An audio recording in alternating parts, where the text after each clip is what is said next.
France Info. France Info. Dans le monde, la majorité des personnes les plus pauvres sont les femmes. Ce sont pourtant elles qui travaillent le plus, gagnent le moins, alors qu'elles produisent la moitié des aliments de la planète. Souvent discriminées, privées d'accès à l'éducation, à la santé ou à l'emploi, elles sont aussi victimes de violences. L'Organisation des Nations Unies a créé en 2010 ONU Femmes pour lutter contre ces discriminations faites aux femmes. Afin de relayer ces actions, ONU Femmes vient de s'implanter en France. Sous l'impulsion de bénévoles, ce comité est là pour dénoncer les inégalités hommes-femmes. Myrène Bengoa est la présidente d'ONU Femmes France.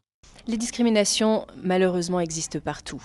En France, on peut voir qu'une femme peut encore mourir tous les 3 jours sous les coups de son conjoint. La violence domestique touche toutes les sphères sociales. Dans le monde, c'est encore 7 femmes sur 10. On peut aussi regarder ça du point de vue de l'emploi. On peut se dire, que se passe-t-il dans l'entreprise ? 27% d'écart salarial entre les hommes et les femmes.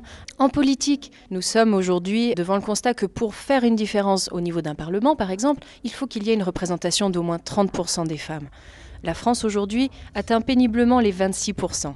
Nous avons l'espoir que grâce à un plaidoyer plus accru en France, nous aurons plus de filles et de femmes qui s'engageront dans ces métiers différents, qui pourront prendre de la place au niveau du leadership politique, dans l'entreprise et dans tous les métiers. Déjà présents dans 18 pays, les comités ONU Femmes travaillent ensemble, échangent leurs expériences et soutiennent les associations qui mènent des actions concrètes en faveur des femmes.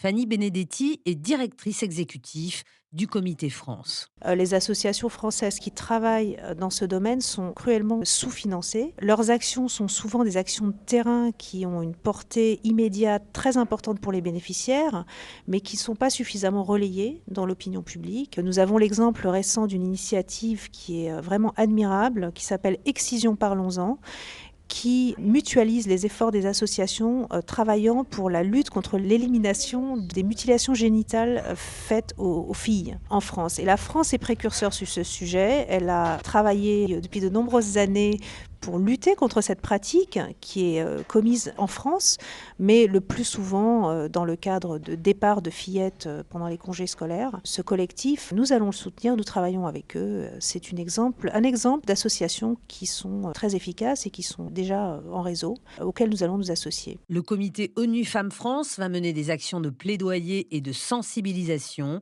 mais devra aussi trouver des ressources auprès d'éventuels donateurs.